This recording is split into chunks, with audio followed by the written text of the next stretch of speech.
and welcome to Press Start Gaming. My name is Jeff Stevens, and I'm here tonight with Todd. Hello. Kevin. Hello. And David. Hey guys. Hey, look, you pressed the right button this time. Yeah, there we go. There you go. So Todd, starting with you, do you have any gaming handle you'd like to share with anybody?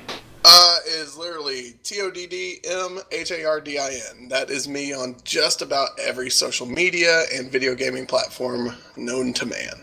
I think with the exception of Origin, but nobody gives a shit about that. No one does. Alright, Kevin, do you have anything you'd like to share? Yeah, so my gamer tag is TRBONEPRO on just about everything except for Xbox Live because they're stupid, and it's TRBonePro and the number 2. Cool. And David. Yeah, my gamer tag is Wispy Spark, has been for decades now. You'll find me in pretty much any gaming platform out there, including Origin. Cool. And mine is StarFox221. It's pretty much the same everywhere, just like everybody else's. And just to kind of introduce this podcast, it is part of the Are We Not Entertained podcast network, which has been newly minted as of tonight. So awesome. We're coming after you, Nerdist. we're coming after you guys. And this is a podcast about gaming. Hopefully you guys enjoy it.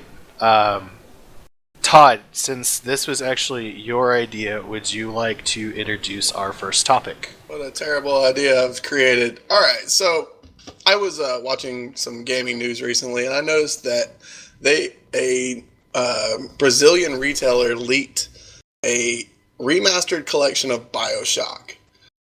And then my brain started going off going, wait a minute. I thought the Xbox One is about to become backwards compatible. Why would they re-release these 3 games if it's about to be backwards compatible and let you play those again? And then I continued to think, and I was like, wait a minute. Final Fantasy X has had not 1, but 2 remasters, one for the PS3, and then less than a year later for the PS4. There's Last of Us remastered. It's beginning to notice a trend. And I'm trying to think in my brain if it's a money grab or they're going for nostalgia and want to help the fans continue to have these games that they love. Personally, now, since I use a PC mostly for my gaming, I say, screw you, I already own all these on Steam, so get off my lawn. Personally, for me, I have Last of Us I had it on PS3 and I had a PS4, which there wasn't actually a huge difference, in terms of the release window. I think, it wasn't even, a year later. But, I do appreciate the HD upgrades. I think they, add a little bit to it, and usually they'll actually throw in all the DLC that actually came with the original game, which is kind of nice. Yeah, I agree with Jeff on that standpoint, especially with the older HD, the older video games, like BioShock 1 that released on the Xbox 360 originally at the very not at the very beginning of the time, but it's definitely going to be better graphic standpoint than just pushing up the upgrade from the regular game to the Xbox One console. They can go in and tweak a whole bunch of stuff that you normally can't do with just a basic upgrade. Yeah, the frame rate and everything like that. Yeah, okay. That's understandable, but BioShock Infinite came out, a year and a half ago? Yeah, that's true. I think it came out while it was... Okay, but I want to have to actually agree with Todd here. I think it's a little bit of both. It just depends on the company. Because if you think about it, Square Enix and their release of Final Fantasy VII HD, it's god-awful. It looks horrible. I hate it. You just need to go ahead and, not release it. I think it looks, from what I'm seeing on the screenshots, it looks horrible. Now, hold on. Are you referring to the Final Fantasy VII remaster that's coming to PS4, or are you talking about the one that's out right now? I'm talking about both. Yeah, I was about to say, that just made the point even more. Yeah, it's true. The first one was still very pixelated. The only difference that they did was they smoothed out the characters, so instead of having blocky boobs, Aerith now has slightly rounder boobs. In the new HD remake, it looks nothing like it did, and I think it would have been a lot better if they just kind of made more of a a graphical update versus a whole story update. Yeah, it is kind of annoying because they did say that they're going to be changing some of the story. Like, why fix something that isn't broken? But at the same time, Final Fantasy VII was like the biggest emo child of all Final Fantasies. It's a terrible, terrible story. Yeah, that is interesting. I never really got into the Final Fantasy games. I'll be honest with you; they were never my cup of tea. But I could still appreciate them for what they were. I think I actually got into Kingdom Hearts, which has so many fucking games that it's ridiculous. But yeah, anyways. So,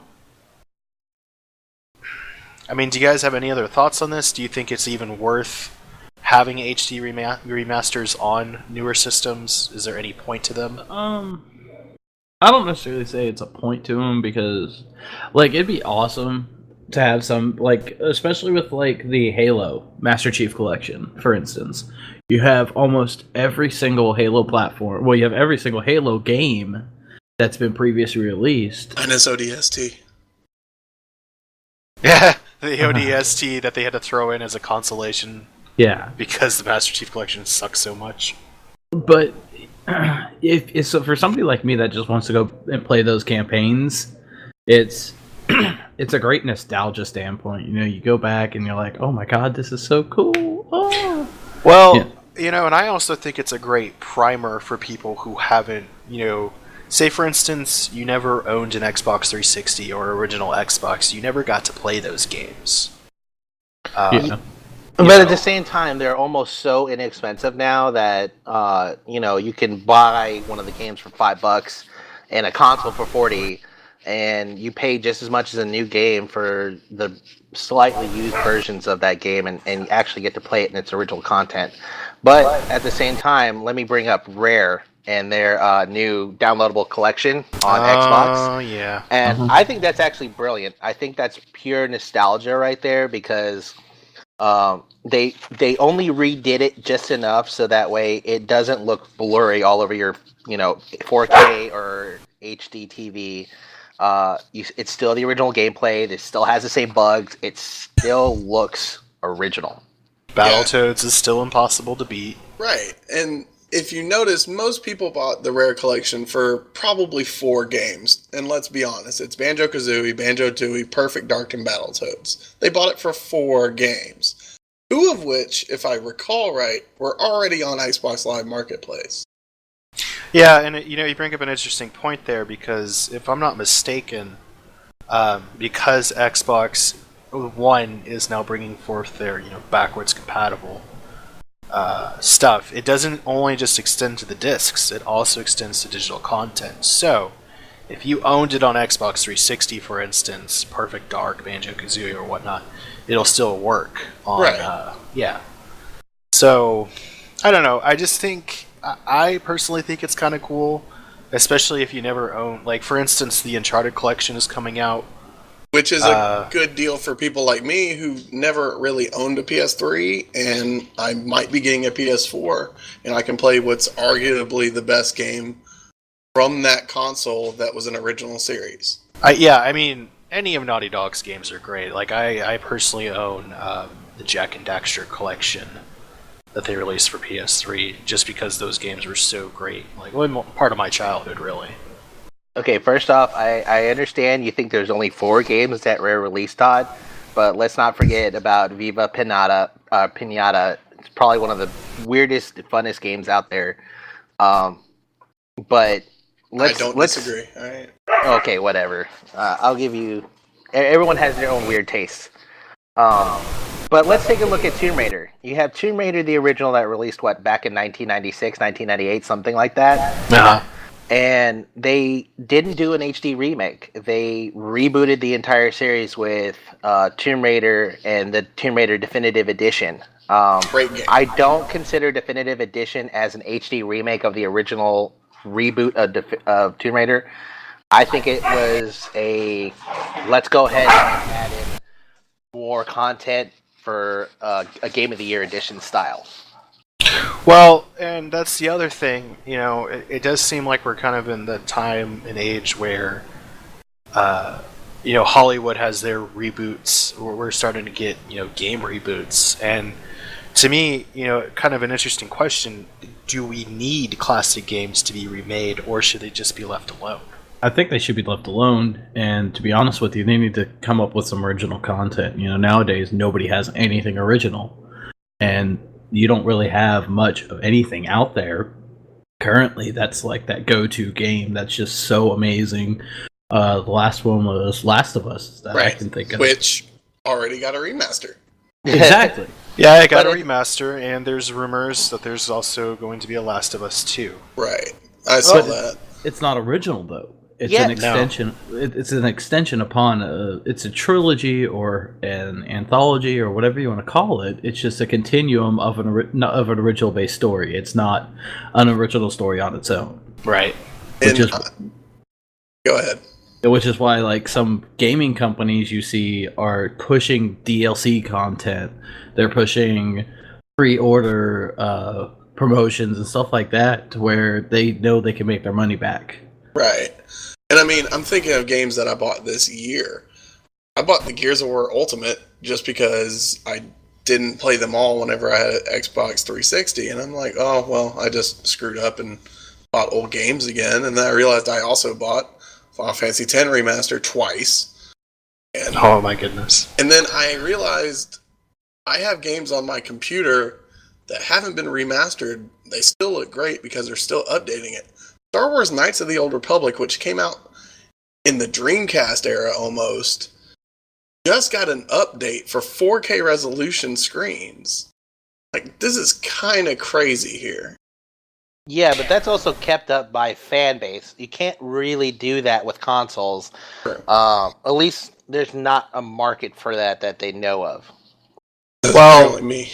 And and the other side of the argument is if you're on a PC, that graphics technology and processor technology is constantly evolving, and if you're on the original console, you can't really fix hardware.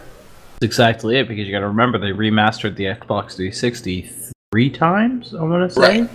And the original, it's granted they wouldn't major upgrades, but you still have to make content for that original 360 that 1% on the market held, and that's what's crippling most of these game designers and whatnot Right. to upgrade or update their game, and then they'll just throw out a remaster. Oh, why waste the time and money updating it? We could just throw out a remastered in a year and a half and call it a day. Makes sense. Yeah. Okay, Kevin, I'm going to have to disagree with you on that point of view, because unless I'm completely wrong, I remember that Xbox One Elite, the S Edition, the new Slim Edition, or whatever they went through with the 4 generations of Xbox, it's the same graphics processor, it's the same CPU. The only thing they changed was making it smaller and less of a footprint on your, I guess you could say, entertainment system. In Xbox's defense, which is kind of weird to say, with the newer model like the S, they did include a feature that should have been on the original one, Wi-Fi. Mm-hmm. And it also made it much quieter and not susceptible to the red ring of death. Yeah. But still, I understand what you're saying, because if you had the old Xbox, you had to buy I believe it was originally $100 Wi-Fi adapter? Yeah. Something like that? It was $100. It was $100. It's kind of crazy. Also, Whereas the PS3 came out and it had it, and the Wii U came out, or the Wii came out and it had it. Yeah, but also, if I remember correctly, wasn't the PS3 back then a lot more expensive than the Xbox? Started off at about $500. Yeah. yeah, And it also came out a year after the Xbox Yep. 360. A year, almost 2, actually. Right. So you also got to think about, at the time in that market, we just came off of PS2 and Xbox Original. Multiplayer wasn't that big yet. And I don't think anybody I was gonna... completely disagree on that statement. Console multiplayer. Not console No. multiplayer. No. Online multiplayer. Halo 2 was the first major one. Yeah, that's what I was about to say. Halo 2 started it for consoles. in my Right. opinion. Exactly. And the thing is, though, you also, I gotta say, I had to run an Ethernet cord I ran an Ethernet cord. I never decided to do the wireless thing. It was cheaper to do a big old long, 50-foot cord. And at the time, I picked up or someone gave me a 360. I think it was. It was one of the original ones, and it did not have the Wi-Fi adapter. And it was kind of a pain in the ass because I was still in my first apartment, and I didn't want to run a long ass Ethernet cord. So actually, I turned a wireless router into a wireless receiver for my 360. Yeah. Okay, and I get that, and I did the same thing. But the difference is, for me, was that, back then, I knew wireless technology wasn't there. It just started becoming, even more recently in the last couple of years, technology that can handle the high streaming, lag-free gaming that we all want to enjoy. It was awful back then. Exactly. So having a hard-wired wire was the only way to go. But, I've been on Xbox Live for 9 years now. I think I was one of the first people to ever get it. I got the most expensive Xbox 360 they had to offer on launch day. And, I remember back in the day playing Halo 2, and, it was horrible. Yeah. Well, and I think it also kind of harkens back to the days where, we were playing on LAN at that time. I remember, I get invited to a friend's house on a Friday night, and we would literally just, hook up 4 Xboxes. It'd be all different rooms, and it was funner that way. You know what I mean? And I think, in a sense, we've lost that. It's not, if I'm playing at my house, and, I'll play with Kevin, or I'll play with Todd or David on Grand Theft Auto 5, but we're not in the same room. All that playing? That's just... Yeah, That's but blowing you up. But no, I completely that's for agree. a different time. That's for a different time. Okay. I completely agree on that standpoint, because I do remember those days where it was like, let's go to this person's house. They've got 4 TVs. Bring your Xbox. Oh, you've got a TV too. 4 more people. Oh, we've got a network switch. Let's everybody join together. And you would be in a lobby of like 16 to 20 people playing one game and just having a boatload of fun. And I think kind of the online aspect of things has deteriorated from that, because there's not the camaraderie of let's all go to this one place. No, it's all just sit in your living room and play video games. Right, I get what you're saying. We're getting more connected, but it's not as much of a community. And I think Kevin specifically sees probably one of the largest communities of people playing a video game at the same time every year at QuakeCon. Exactly. One of The art of the LAN party is lost. Right. I believe 100% the LAN party is gone. With going, like Todd said, I'm actually part of QuakeCon, used to be one of the US's largest free LAN-based conventions. It's not free anymore, but there's still a minimum of 2,000 to 3,000 people bringing their desktop computers over one network connection. It's just gaming out for 3 days straight.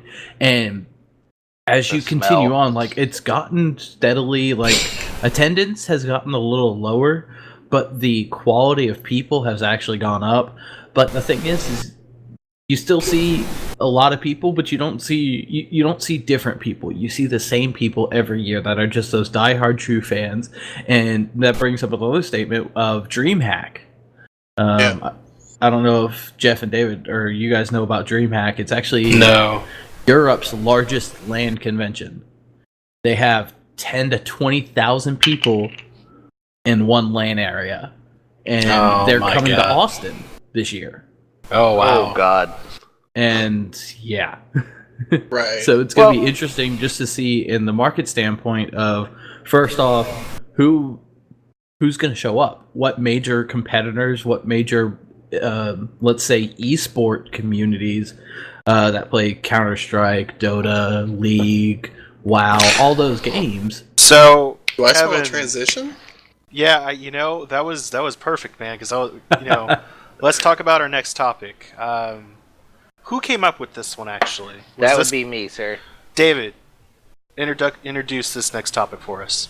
All right, so let's talk about the genre of games that has recently come out, and that would be games like Dota, League of Legends, Smite for Xbox One, and PC, Hero of the Storms, Hero of the Storm.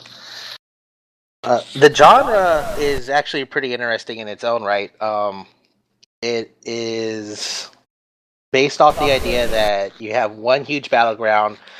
People divide themselves into teams and they duke it out for a point reward system to buy new characters or equipment or other things like that. I actually enjoy it personally on a couple different games. I've never really got into Dota or League of Legends, but I do enjoy playing Hero of the Storm and Smite. So, what specifically about those games really inspires you to keep playing them? It's the reward system. It really is. It's, you sit there and the problem with it goes back to the problem we were talking about earlier with games sitting there and making you buy things to get better or show off like how long you've played a game or something like that, because you have to buy content now. You can't just earn it like back in the old days where if you sit there like Mega Man, you had to beat a certain boss to get that weapon, instead of nowadays where you'd pay $2 to buy the weapon instead of earning it through a game. In these type of games, you can sit there and you can lose 100 times, but at least you'll get something to be able to say, hey, I know I lost 100 times, but now I can get this really cool rare character now. Or you can win 20 times to get the rare character and show off how badass you are. So, it kind of sounds very similar to, I don't know, have any of you guys played Diablo 3? Yes. Of course. No. Okay. I am the biggest Blizzard fan out there, period. So, for me, I played Diablo 3 for a bit. My girlfriend played it with me as well. And we were pretty addicted for a while. But one thing that was always really cool about Diablo 3 is that, no matter how many times you played it, that how many times you beat that one boss, you're always getting new loot. You're always getting something new to keep you playing. And that kind of sounds like what you're getting in this game too. These types. Diablo 3 is a traditional platform RPG game, and I agree with you to a certain extent, but that's been around since Diablo 1. Even before that, when people were talking about how Blizzard ripped off, I can't remember what game it was considered, but the concept of a reward system through dropping is not new at all. I think it was off like Ultima, that kind of thing. No, it was before Ultima. I think Really? It was like Dungeons and Dragons, some sort of very remotely released game that only had like 10 people that followed it, and that's about it. Diablo 1 was the first big RPG dungeon style game. And the biggest successor was Diablo 2, which people still play today, some 10, 15 years later. And, I played that. The only problem was that, you had hackers everywhere by the end of the time that most people stopped playing. And it kind of killed the fun of it. And Diablo 3 was really cool with their idea of, or Diablo 2 was really cool at trying to prevent that by creating an online-only account with Battle.net. And you couldn't hack that system. So you had to earn, your Stone of Jordan and stuff like that. But what I was saying is the genre that I was talking about is multiplayer online battle arena, or MOBA. And okay. Right, and it's just more like, I like it because it's arena style. It's almost like playing as a gladiator in a gladiatorium while you're in the Colosseum. I can agree on that. It's very American Gladiator, like have a big audience watching you or that kind of thing. And I mean, David was talking about this earlier with Diablo. All of this is because of Blizzard. All came from Warcraft 3 and a mod of that. Exactly. Really? Uh-huh. So I didn't know that. Yep. And it wasn't it League of Legends that started it with that, or was it Dota? Well, Dota was technically, I think, the first one, and I think League of Legends improved on that. and by improved I mean turned into the biggest profit machine ever as far as video games go. Yeah, Dota that's 2 true. is now Valve's answer to that. There's Heroes of the Storm, which Blizzard is being like, wait, y'all stole our idea. Let me make our own version of the same game that y'all stole our idea from, which doesn't make any sense and it hurts my brain to think about. I don't think Blizzard has any claim on that aside from the fact that, they were a victim, if you will. A victim. I don't even like to use that term in this case, but let's say victim. Because they're the ones who allowed modding to happen. They were that's the reason why they have such a huge cult following, is because they, especially with Warcraft 3, StarCraft, the entire thing with that is you had the ability to create maps, create your own scenarios, create your own game styles. And I can't tell you how many nights I played StarCraft or Warcraft 3 playing mods that had nothing to do with the original story or anything like that, and they created their own game with their characters, and you could sit there and download the map, and you had special triggers. It was like one of the coolest things. I almost felt that it launched indie gaming on its own right. Well, yeah, I mean, some of the biggest games that we know now came from mods. I mean, Counter-Strike was originally a mod of, just Half-Life. And then Valve was like, that's really cool. Bye. This is ours now, and now we're gonna. I don't know if y'all heard this, but Counter-Strike will now be a televised weekly show. I heard about on that. TBS. Oh, Yeah. man, What? that's so crazy because back how many years ago would this have been? Like if someone had told me 10 years ago, say, hey, do you know what's going to be on ESPN one day? It's going to be League of Legends. It was actually like, Heroes of the Storm, what? I thought. I thought it was Heroes of the Storm that was on ESPN first, but I think you might be right. It was probably League of Legends last year. Yeah, well, I mean, no, it just definitely in general. wasn't Hero of the Storm. It had to be League of Legends. Oh, okay. That was the Yeah. first televised gaming event with esports. I remember hearing about esports back in the day, maybe 5-6 years ago, and it was much more bigger in Korea naturally. Oh, yeah. And I heard about these guys who would sit there and train for 3 days straight without sleep, and they would, play games super hardcore, and I could attest to this fact that when you played against Koreans with StarCraft, it was simply a suicide run because you were gonna get your butt whooped. I mean, they're probably listening to Eye of the Tiger the entire time. Like, you can't do that. And Dota was Valve's answer, and it became more open. It wasn't dominated by one specific group. It started getting even larger. Smite was a independent one that was free to play. And then they're like, oh, this is getting successful as well. Let's put this over on Xbox One. Are they the first MOBA that's on a console, I assume? Assumption. I think it's Diablo. No. Because No, MOBA, yeah. MOBA is very specific genre style. Right. I believe you are correct on that, Todd. And I mean, Smite it's good. is the first one. I know I was one of the first people to play beta. Yep. And I got to tell you, it is so much fun to play guides.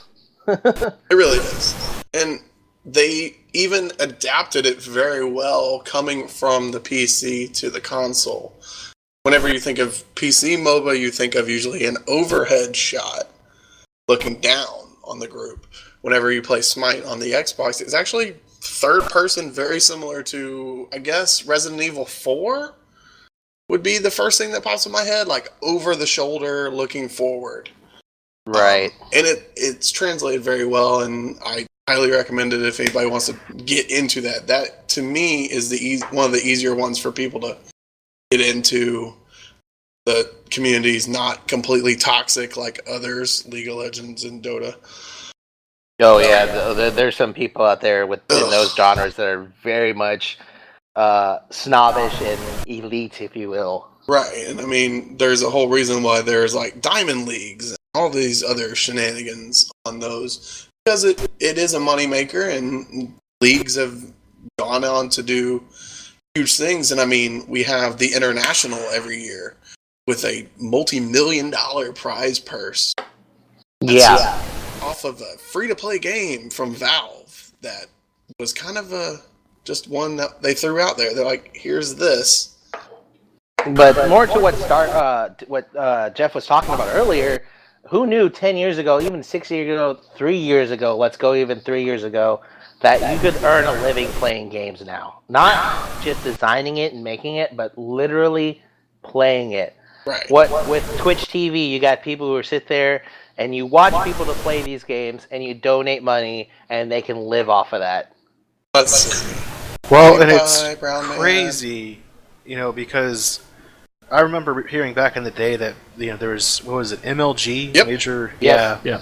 We got a Like- wristband. freaking Halo 2 is kind of, it started even back then. Yep. People were playing professionally. And I just remember I was like, man, I wish I could be, good enough to do that. Well, that was for playing professionally Microphone muted. in the United States. People have been playing professionally for much longer outside of the United States. Specifically Asia. More, yeah, exactly. Microphone activated. Very specifically Asia and that area. Right. And you hear news about gamers dying because they're so desperate to perfect their craft. Right. And I mean, in the US, I don't know if y'all remember, but I can only remember one famous video game player by name. Well, let me rephrase that, by nickname that Don't came say out of the US. And I hate to say it, but it's Fatality. Fatality. This Yeah, dopey and looking everyone- white kid from the middle of the country that the only way he could get sponsorships is if they're like graphics cards and mouse pads and keyboards, and that was before before the internet really made it to where everyone can recognize him.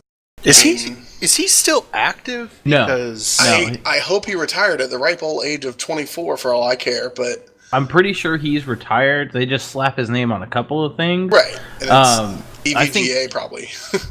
No, like, dude, they had Creative Labs with the sound card named after him. Sound Yeah. Blaster Fatality. There you go. Yeah, exactly. that's Sound exactly Blaster. what it is. A couple Rest years hurts. back, he was like one of the stars of QuakeCon, and he was Right. there with his entourage and everything.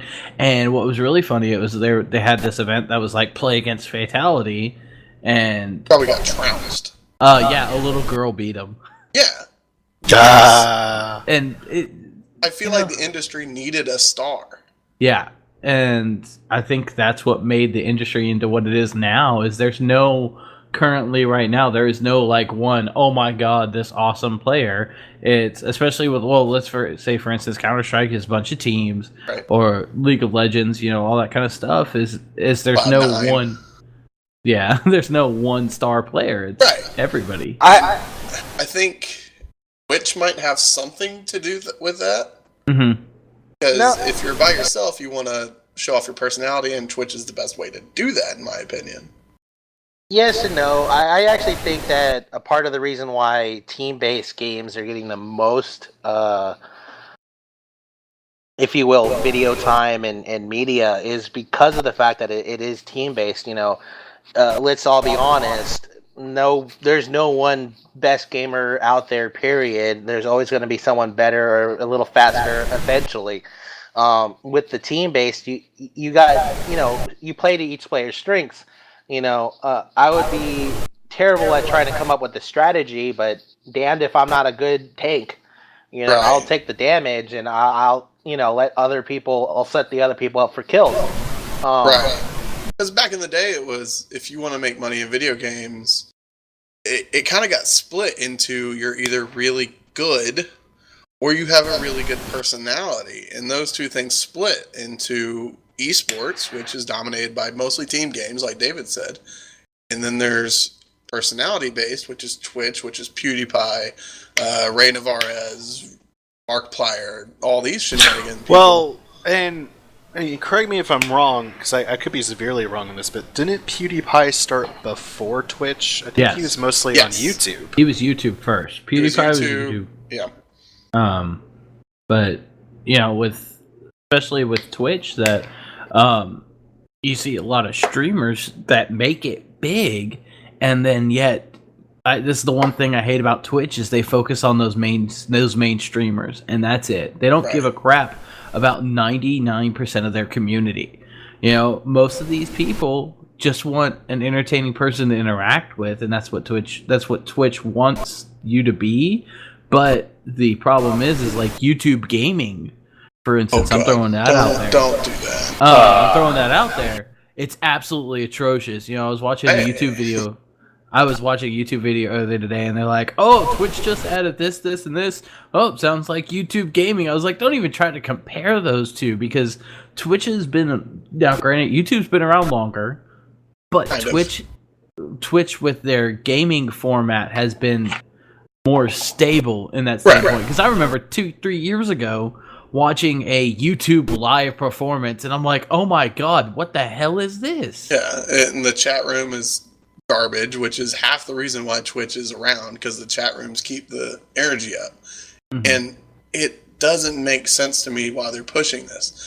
Let me be honest, if I'm going to be doing video gaming content, if I don't care about a recording, I'm going to do it on Twitch. Yeah. If I care about recording, I might do it on YouTube because, hey, it immediately uploads to the biggest video site in the world. But that's the only reason. To me, I think Twitch is like watching NFL. You got people who love games, who could care less about the Texans and everything else like that. But they do have their gaming personalities that they enjoy watching. I didn't even know about Twitch until I heard about the whole Pokemon experiment where everyone could sit there. They just beat another game recently, I think. I don't remember which one it was. I remember that. Didn't they're they starting move Dark Souls or something on now. to like a 3D game of some sort? I think they're in Dark Souls. I want to say. Let me research this while we are talking. All right, go for it. But at the same time, we're talking about it, and that's what that was the brilliance of that whole move, is because even though anyone could sit there and go left, and go left 100 times, it brought people to the site, and then they could sit there and go, "Oh, well, this looks kind of interesting," and they'll click on that, and then they'll start exploring.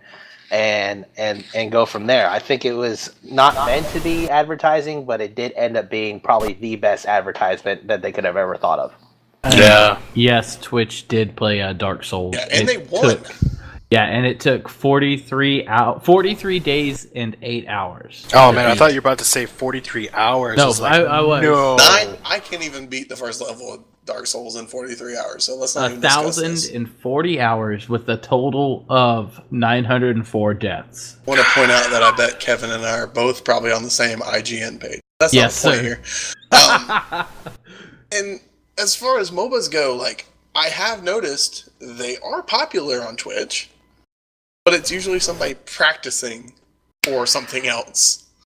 Actually, I caught a few league matches, and they do stream live, and it's pretty cool. There's a couple of things that I like to look at and be a part of when they do online streaming for causes like cancer and things like that, where they generate money for that sort of thing. Good games done quick. Exactly what I was talking about. And was the Extra Life? Extra Life, yeah, that's what. I believe that's another one, exactly. So, Twitch has brought in a lot of great things, and really utilized the MOBA platform of genre games. Cool. They're fun. Yeah, That's about all I got. It's a genre that I've never really messed around. I think I played maybe 10 minutes of Dota 2 before putting it down. Not because I didn't enjoy it. It was just got to the first quest and you're like, no, I'm good. I think it was just because I had just come off Diablo 3 and I was like, I don't really understand this. I just want something easy. I think that's why I like Smite so much, because it's on the console. Yep. It's insanely easy to learn. They even have a special selection where you could sit there and pay non-competitively, even though you don't earn anything to get more characters or anything like that. It gives you the option to get your feet wet, and a lot of those guys play mostly in that type of, if you will, practice arena and help people learn. And they don't sit there and make fun of you or leave you to the wolves, if you will. I was taught by somebody, and they showed me, don't do this, don't do that. Even though the tutorial was very comprehensive and taught you how to do stuff, it was still nice to have someone on the mic telling you, Oh yeah, how to play better. It's a lot different because we all know a tutorial in a game means absolutely nothing whenever you're playing online against another person. It doesn't. Like, it gives you the fundamentals of do this button, it does this.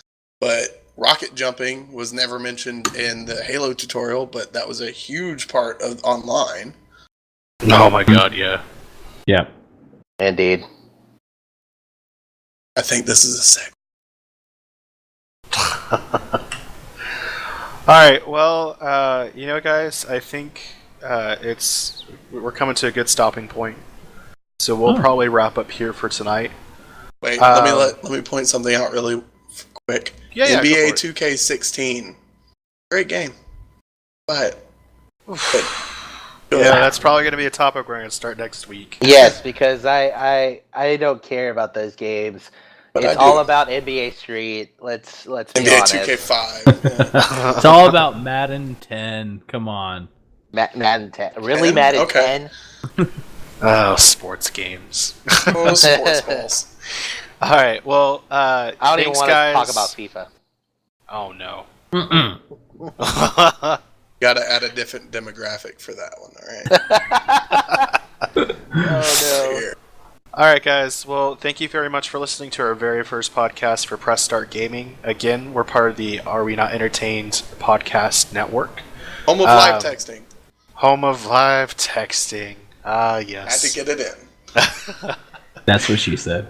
I Also knew it was that. gonna come eventually. Okay, you can erase that, right? Edit this out, right? Oh man. All right. Well, I'm Jeff Stevens. I'm Todd Kevin? Harden. Kevin, Nelson. And David. there we go. Yep. All right. Well, thank you guys very much for listening, and have a good night. Night. Good night.